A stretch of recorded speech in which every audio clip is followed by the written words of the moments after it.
नियुक्ति बिहार में हो रही है, ऐसे में जिस तरीके से रिजल्ट दिया गया है अभ्यर्थियों में आक्रोश है। अभ्यर्थी सवाल उठा रहे हैं, जिस तरीके से रिजल्ट आया अभ्यर्थी कह रहे हैं कि काफी गड़बड़ियां है इस रिजल्ट में। भाई बिल्कुल गड़बड़ियां हैं ही। कौन से कार्य हैं जो कि मुख्यमंत्री के शासनकाल में पारदर्शिता से किए जाते हैं?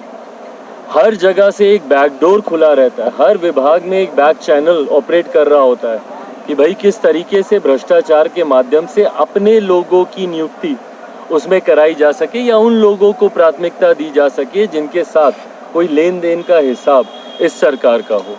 यही कारण है कि इतने सालों से ये नियुक्तियां लंबित होने के बावजूद जब ये करने का मौका आता है तो उस वक्त इस तरीके का आक्रोश देखने को मिलता है। बहरहाल ये तमाम बातें एक झुनझुने की तरह, एक लॉलीपॉप की तरह है। जब जब चुनाव सामने आते हैं तो इस तरीके का एक शगुफा छोड़ा जाता है और उसके बाद अब पूरी तरीके से ये प्रक्रिया पूरी होगी नहीं होगी या फिर ये विवादों में उलझ के रह जाएगी, ये तो आने वाला समय ही बताएगा। बट जब तक प्रक्रिया में पारदर्शिता नहीं होगी इस तरीके के का आक्रोश देखने को मिलता रहे। सीरियल वाइज अभ्यर्थियों को पास कर दिया गया है, सीरियल वाइज लगातार रोल नंबर जो है वो देखने को मिल रहा है। ऐसे में 1,70,000 पर बहाली निकाली गई थी लेकिन 1,22,000 जारी चयनित किया। अब उसमें भी एक बच्चे का 2 जगह रिजल्ट आ रहा है। तो ये अपने में दर्शाता है ना भैया कि किस तरीके से भ्रष्टाचार की जड़ें पूरी तरीके से सरकार के हर विभाग में जम चुकी हैं।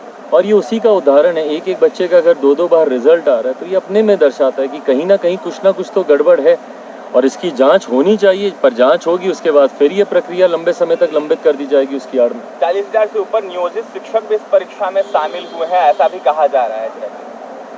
भाई अब कितने शिक्षक शामिल हुए हैं नहीं शामिल हुए हैं, पर अंतोगत्वा जब तक इसमें पारदर्शिता नहीं बरती जाएगी इसी तरीके से भ्रष्टाचार की देन ये तमाम नियुक्तियां चढ़ती रहेंगी। आरोप लगा रहे हैं कि सीट भैकम रखने जाने के लिए सब किए जा रहे हैं। बिल्कुल सही बात है, रखी जाएंगी और बाद में उसको बैकडोर से उसको भरा जाएगा। अभ्यर्थियों को लेकर चिराग पासवान आवाज उठाएंगे। भाई हम तो शुरू से डे 1 से उठा रहे हैं, पर जिन लोगों को करना है उन लोगों के कान तक वो आवाज जाए तब तो। आज अगर हमारी बिहारी फर्स्ट की सरकार होती तो 1 मिनट में इन तमाम विषयों को हम लोग हल करते। पर जिनको करना है, जिस विभाग की ये जिम्मेदारी है, उस विभाग के ना मंत्री का इस दिशा में ध्यान है ना उनकी प्राथमिकता में ये है। और मुख्यमंत्री का तो आप लोग जान ही रहे हैं कि उनको इस बात से कोई फर्क ही नहीं पड़ता, वो जातियों में समाज को बांटने में व्यस्त है। ठीक है।